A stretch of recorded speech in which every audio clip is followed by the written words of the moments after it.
Hello, everyone. Welcome back to another episode of the Thunderstock Show. It's a collection of valuable brainstorms to enhance your life, liberty, and pursuit of property. This season is all about get it, wants it, has capacity, and working on your business versus in your business. Of course, it's the second series of my EOSI um, stint. Today's special guest is Jeff Peck. Jeff is based out of Wisconsin, where it's quite cold. He has a background with the military, 20 years corporate distribution logistics, been running as an EOSI now for a couple years. And Jeff, pleasure to have you back on the show. My first question for you is, you served in the military, you spent 20 years in corporate, and then you landed in a small family business that ran on EOS. Can you tell me, you went from one of the largest organizations known to mankind, the military, then still a larger company, but smaller, and then small. Tell me a little bit about what it was like from a systems change, right? And then discovering EOS. Oh, wow. No, that's a great question, Ross. Thanks for having me on. So I think the best way I could say it is the time in my life where I was in the military, it just wasn't working. I was all over the place, didn't really know what I wanted to do and what I wanted to achieve. So the best thing I could say about the military was it taught me discipline and leadership. So I tried to teach those skills throughout my corporate career. But what I found out is it just, for whatever reason, it just wasn't working for me. I felt that I was good at what I did, and I was really strong in the operations realm, but I just felt that like that something. It wasn't in your DNA. It didn't feel like it was you. Yeah, exactly. And I didn't feel like I really believed that I was really put here to help people, but I could just never put my finger on it. So after 20 years of corporate America and, getting like let go because of acquisitions, mergers, whatever it is, I had a CFO reach out to me that I'd worked with, that worked for a company that was running on EOS. And he encouraged me to apply through the process. I was a little bit, at that time I was like, hey, I work for all these Fortune 500 companies and this and that. Why should I go to a smaller company? He was just like, Jeff, you would love the culture. But he didn't Mm. explain that they were running on EOS. And so I explored it, took the position, and loved it. It was the best job I ever had. I think it was the best job, Ross, because I never worked in an organization where everyone was rowing in the same direction. And I mean, we weren't just hitting targets, we were crushing them. And I was like, well, after about, I don't know, half a year with the company, I was like, why isn't every other company running on this? Because it works and the tools are simple, and I don't want to confuse that with implementation, which is hard. Everyone was on the same page, and everyone at the right hand knew what the left hand was doing. That was my leap, kind of into it, and I don't know, I just have this passion about helping small business owners. I can't really derive. I mean, I Then, do come from a background of entrepreneurs, okay. my dad had a failed business. My grandfather had a mobile roller rink business on the West Coast. So, but in my dad's situation, Ross, it was like, I don't think he ever recovered from the failure of being an entrepreneur. And I didn't know how to help him, and he didn't know how to, never complained about it, but he kind of carried the baggage with him for 40 years. And it didn't kick in for me until after 20 years or 25 years of corporate America, Yeah. whatever it is, to where like, oh man, hey, this is a great tool where I can help people get unstuck. Maybe winning's harder than it needs to be. Maybe they're tired of the status quo. They just don't know how to move it forward. Or And like learn from the mistakes, right? Because like you, I had a father that was just classic entrepreneurial. And during the '08 like housing crisis, the real estate market got hit pretty heavily. And guess what? Their business was in real estate. So he went from being a, broker with his name on the door and partner in a firm to having to sell the firm and work for somebody else. And that was around the time where I was like getting ready to figure out what I want to do with my life and my career.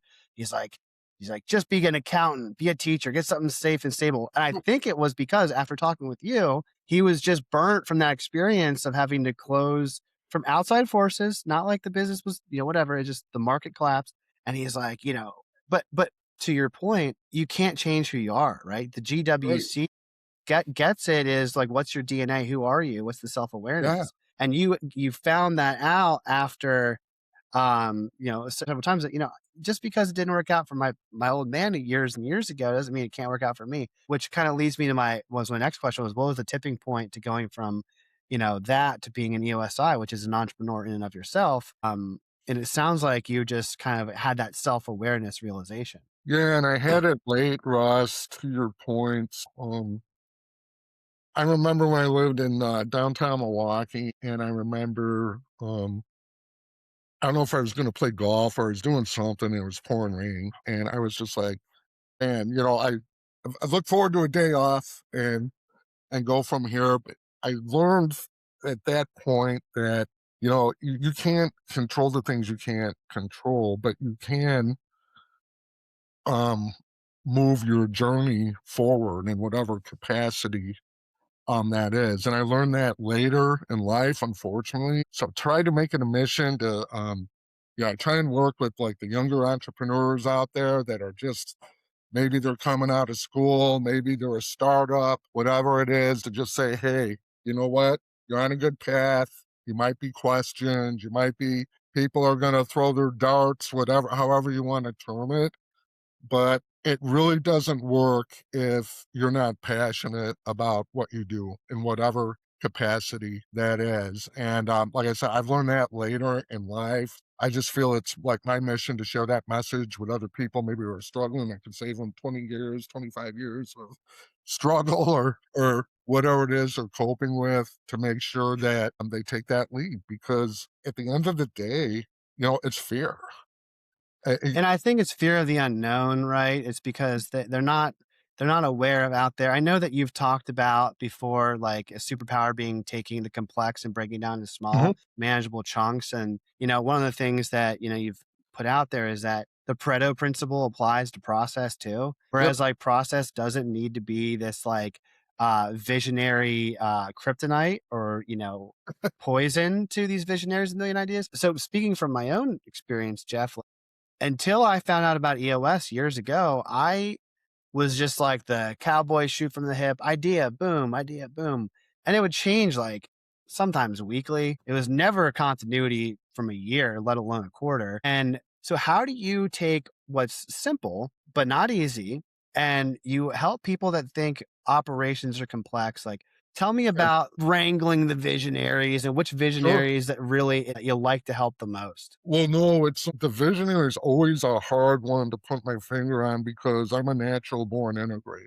Right. So I love the tough stuff, the hard conversations, running the day to day, just execution. That's my MO. When you work with a visionary, it's a little bit different because one of the things that I've learned is you got to meet them where they're at because it's their baby. They've built whatever it is that you're trying to help with. And it's very hard for most of them to let go of that. And we'll talk about the trust factor too. Right. And so when we talk about we're working in the business versus on the business, it's just that trust of stepping back and just saying, hey, I have the right people in the right seats. They fit our culture. They get it. They want it. They have the capacity to do it.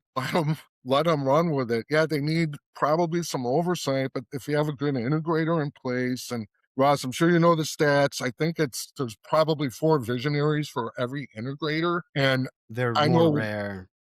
and I know where I'm at in central Wisconsin, there's tons of visionaries, but I've found very few uh integrators, and that piece has been a challenge, I think. It's funny, Jeff, that the Pareto principle, Yep. 20% gets you 80% of the result. It's like of the people that are at that org chart, the visionary integrator relationship, there's 20% are the integrator. And I'm sure when you nail that slot, you can get 80% better results. The Pareto principle applies to that relationship. No, it does there. I mean, it applies to how we teach clients what process. I mean, we teach, we document 20% of the core processes that get you 80% of the way there because, Yeah.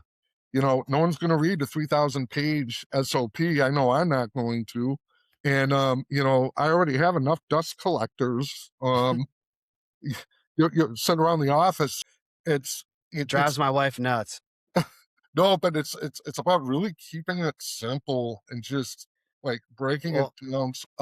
I'll I give you an example. So I had a client, and we're working through the IDS process, identify, discuss, solve. That's our issue solving track. They had an issue with cash flow. And I'm like, well, hey, that's a pretty broad topic, I right? So what if we just IDS the cash flow as a separate and break that down into where those chunks are, prioritize them that way, and then they seem a little bit manageable. Because here's what I will say, Ross. When you take one or two things crossed off, your rocks, your goals, your to-dos, whatever you want to call it, you're making progress forward, right? You're not paralyzed by the lack of decision making or Yeah, lack and of I think progress is the antidote to a lot of the anxiety and the fear that you mentioned earlier. I also want to say, speaking of simplified processes, when it comes to identifying the right clients to fill up your calendar, I love that you asked three questions. Do you love Jeff? Does Jeff love you? And are you committed to doing the work? That's a pretty simple, litmus test. But in your framework, the if the no is, do you love Jeff? That mean the chemistry is not right or whatever. um how, like, does it ever sting to hear that and like refer it out to another implementer, or how do you navigate your no, simple but difficult framework? no, that's a great question. I think I've been fortunate to been around the block a few times to know when a client's not going to be a good fit. Hmm. And if I go back for my prior consulting experience, there is nothing more uncomfortable than working with a client who's not committed. You're trying to push them along. They're not in. They're not all in, and there's nothing worse than that. Does it sting? Of course it stings, but the one thing is the community that we have is just so unbelievable. And Right. I have no issue referring a person to whomever because we have a lot of talented EOSIs up in globally, of course, but where I am in the upper Midwest, I have no issue with that because at the end of the day, I don't want a client to have to carry the baggage that my dad did from a failed business Right. for 40 years. And he never complained about it, Ross. It was just like, but you could tell he was bitter about it, but never really like I could put, I guess, closure to it. If that makes sense. It does make sense. And it also makes sense that there's always a right person for every seat, and being aware enough and having that, whether you call it awareness or whatever you call it, humility to say, hey, Sure. I'm not the right person for your seat that you're looking for, but this person might be. Because at the end of the day, if you help enough people, that's really our job. Everyone that's listening, no matter what occupation it is, your job is to help people. And sometimes the best way is refer somebody out. Then on the flip side of that question, when you know that there's chemistry, when they do love Jeff, like what do those businesses have in common? Whether that's an industry or a personality trait or whatever Sure. type it is, like who really like gets you the best? Like that you guys Well, just get the best chemistry. I think it's people who really want to change, but really don't know how to change, I would think. So I've worked in a lot of different industries, Ross. We could do a separate podcast on that another time. But at the end of the day, it's, hey, do you just want to get better? That's what I'm looking for. Do you want to propel that business forward? Because one of my tell my clients all the time, someday isn't a day of the week and tomorrow isn't guaranteed. Right. That's the And truth.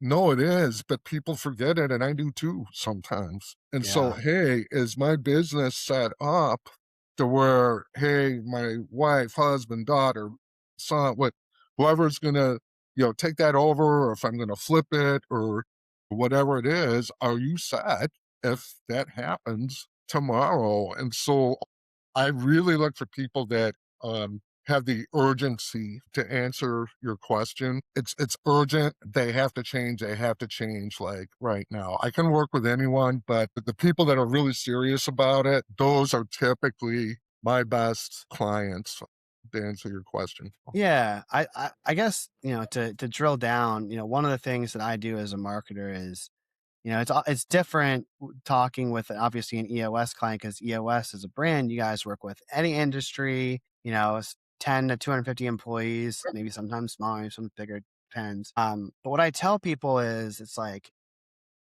this is hard for even for myself, right? As my own business, when I look back Absolutely. and I've had, let's say I've got 30 different people I've helped over the last 3 years, and they're like, yeah, but like if you could only work with one and more of that one, who would you choose? And it's really tough, and it comes down to like that chemistry you talked about, and for me, obviously, yeah, I can't answer that question, but the question's a good one to think about, and for anyone listening too, it's like just what's the ideal? I guess you know where I'm gonna go with this question is, maybe it's not industry, maybe it's not like life cycle of business, maybe it is location, maybe it's the ones that are the hungry, ambitious ones near you.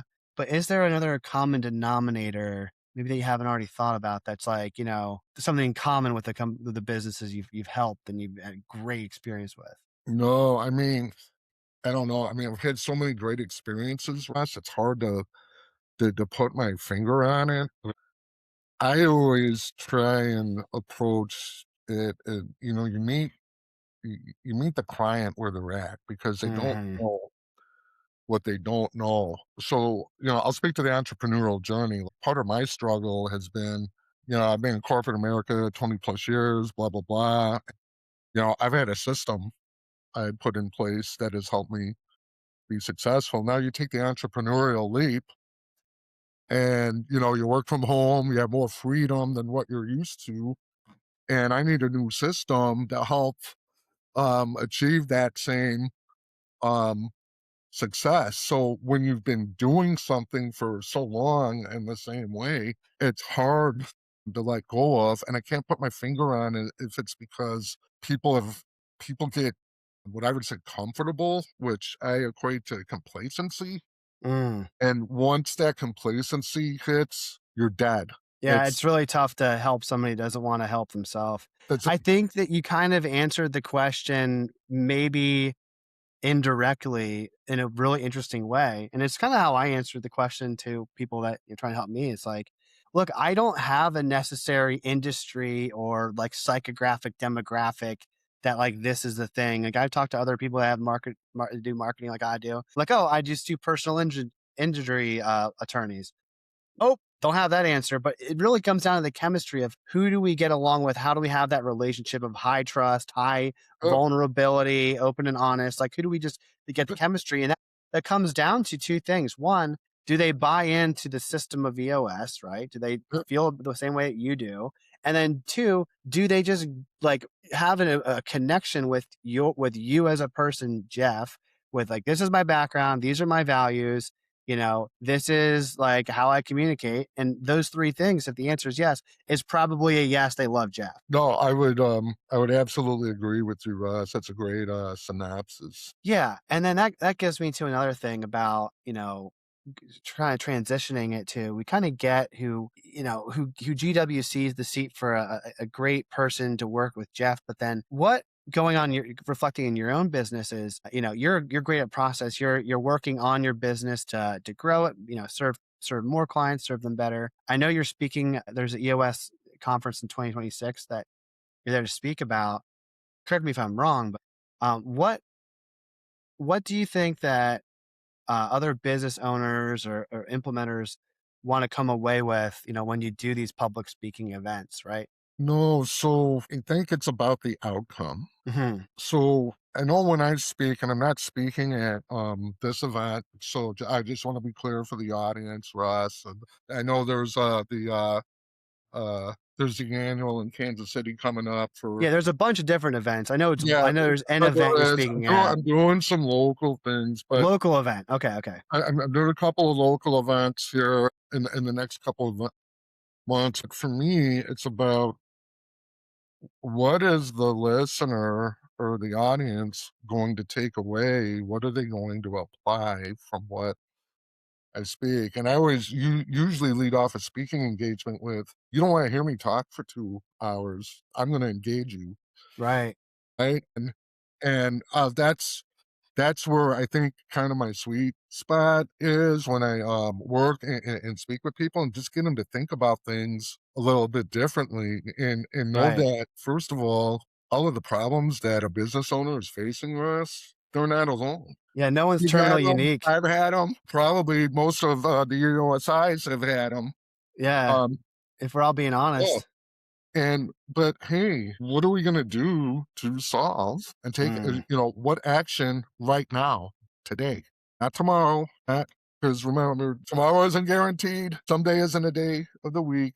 yeah. What small actions, even one thing, can we do right So now? it's all about when you're doing Or these talks, when you're doing like events or whatever, it's just about connecting and getting action, like engagement and action. And it yep, doesn't really matter the topic as long as those two things obtain Pareto principle, right? Like yep. 80% of the talk, take what from what you will, but 20% of it, what are you going to do next? No, but they have to be all in on the commitment piece Yeah. because, I mean, Ross, let's face it, we're human, right? We're gonna have setbacks. We're not gonna every day, we're not gonna be, I'd like to say, uh, I'd like to say I'm disciplined every day, but I'm not. I am like 80% of the way there, but, life happens, Yeah. things show up, and it's very difficult to maintain that consistency over time. But what I found is for the people that really want to change, make a difference, I have clients that just get into it because, hey, you know what, I want to provide a living for people and their families. I mean, it just depends on where they're coming from, but that piece is so critical on the commitment and the discipline side, because if you're not committed, it never works. And that's any endeavor. That's just not Well, EOS. and I'm sure with your military background, right, where it was like there's an outside force who's saying you must wake up at this time, you must dress this way, you must do these certain things. Where there's that outside, but like when you don't have that structure, there's other veterans that just like reject it entirely when it's not there. They're like, nope, like I'm gonna have very long hair, longer beard than Ross has, like. And I think that you do a good job of taking like, what's the most important parts of the experiences you've had and then just like adding them to your system. And another observation, the last thing I'll say is like from my perspective is people ask me, as a marketer, the same question I asked you is like, how are you working on your business versus in it? Like, what are you doing to like grow it or, maybe Yep. communicate? And it's like it doesn't really matter. Like the answer is not just search engine optimization or doing events or whatever. It's like how many connections do I make with people that are a real connection? And like whatever channel that works at the period of time for the quarter. Like if the way I connect with people isn't the most effective, then I change the way. But that goal of connecting with people never, that's the constant. And I think that's what I'm hearing from your answer. No, I think that one of our core values is help first. And so one of the things that not only I do, but the community really excels at is hey, we're gonna meet you where we're at, right? And we're not gonna cram EOS down your throat. We're not gonna do that. If you're ready for it, that's fine. Let's talk and let's figure out, hey, if Jeff's a fit, great. If I'm not a fit, let's figure out who Jeff can connect you with. What this is a perfect segue to one of my final questions for you, Jeff, is there's always three answers. There's yes, I'm ready, no, I'm not, and the last one, I don't know, maybe I'm on the fence. What do you say to someone listening that's an entrepreneur, whether, just that's on the fence that doesn't have that So has the fear because there's a process of decision making, I'm sure, like as yeah, we talked about. Like, what do you say to them? Like, what's some piece of advice that any entrepreneur listening right now, whether they suspect that EOS might be what their business needs or hasn't pulled the trigger, but like, how do you help them make the decision? Like, what do you say? well, no, that's a great question.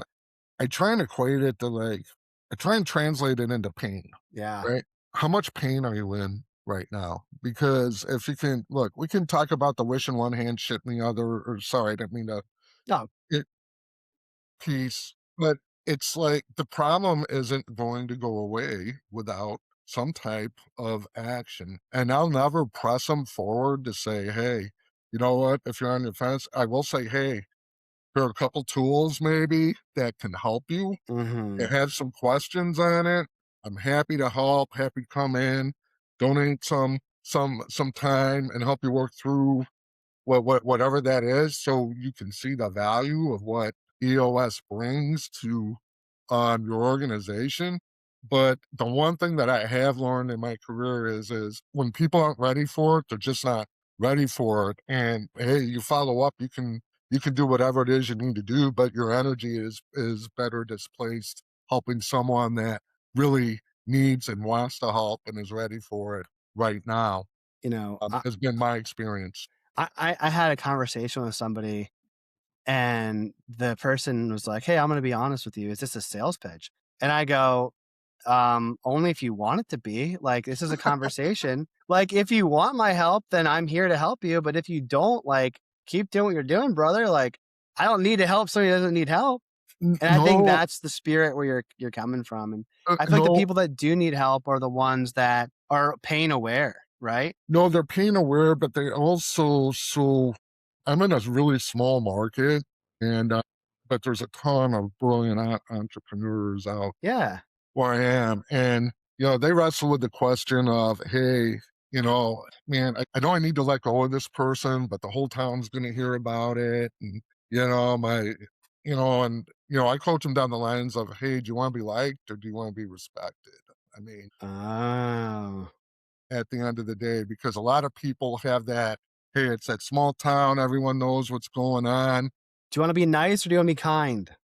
That's exactly right. And then, Yeah. hey, at the end of the day, you're still the one in charge of the business. So until you decide, Hmm.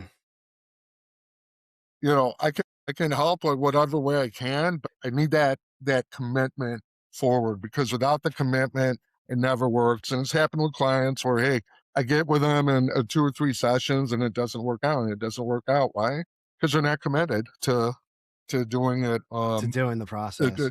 Yeah, to doing it purely, and that's okay. That happens. That's part of life. But I think at the end of the day, Ross, it's how many people, and especially small businesses, can we help is kind of how Yeah. I frame it. Because look, I did okay in corporate America. For me personally, it wasn't my, I like to use the term, my jam. So, but I have found my jam now. I just got to get the toast um where it needs to be, and to really make that impact.